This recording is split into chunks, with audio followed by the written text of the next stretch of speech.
Guys, so the first video we're gonna watch is this video. I drove an ice cream truck for a couple of years. I am the kind of person who never stopped at one place or at one job. I kind of did everything I could to earn money to travel the world. After a part-time job at a local restaurant, I was getting bored in a small town. I was planning to go out and get on the roads. I had this one friend from school who told me she has got a permanent job as a chef in California. I remember she had an ice cream truck, so without wasting any more time, I asked her if I could rent that from her to make some money. I won't lie, she not only gave me the truck forever, but didn't even take a single penny from me. So, with an entrepreneurial attitude, I started my mini business. I had no idea that I always had a knack for the food business. I started to travel in that truck. Hold up! Zoom this in for a minute. Edit it, zoom in. What is that? Okay, I'm gonna start the video And now. sell ice cream for a living in the entire Oklahoma area. I renovated the truck with my hard-earned savings and started a new chapter in my life. I generally stopped near playgrounds and schools in the evenings. The fun part of the job was to see kids chattering around me with excitement and laughter. After a month, I became familiar with the kids. I remember every little face to whom I sold ice cream. It was a warm summer afternoon, also a holiday. Expecting the children to come early to the park, I started driving the truck to the location. When I reached the park, I saw children have started to arrive. I pulled the truck under a tree near the sidewalks and rang the bell attached to the truck. They all gathered around the truck and started asking for their favorites while raising $1 with their tiny hands.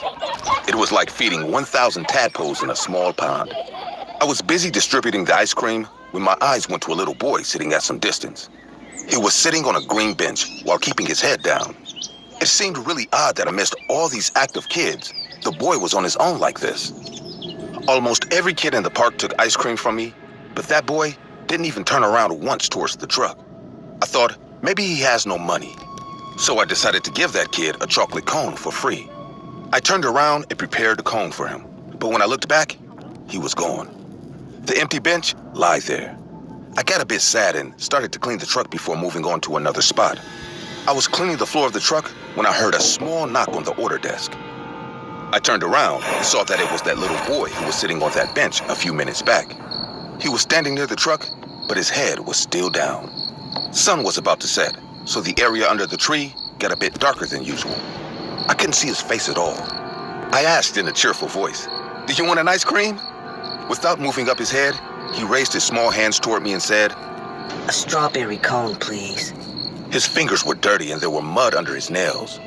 It seemed like he dug the ground with his small hands just a few moments back.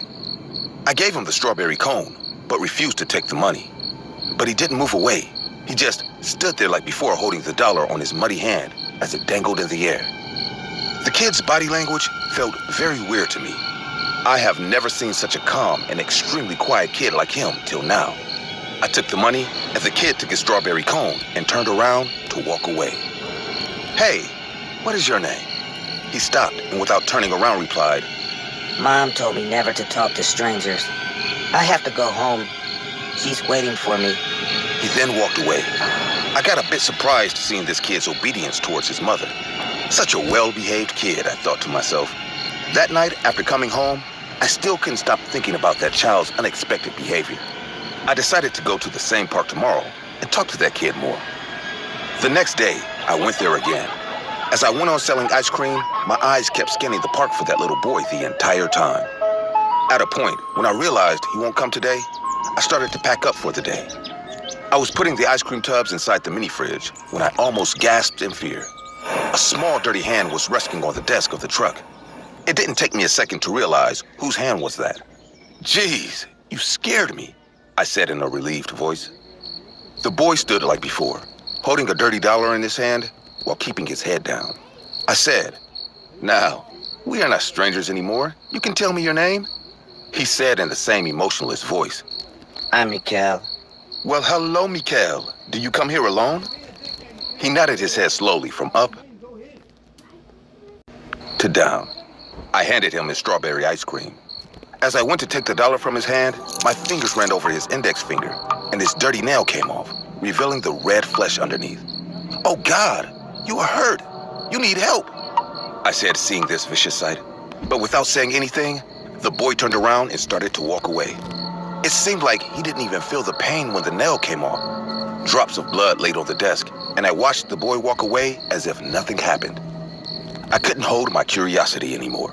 As soon as he went behind that tree,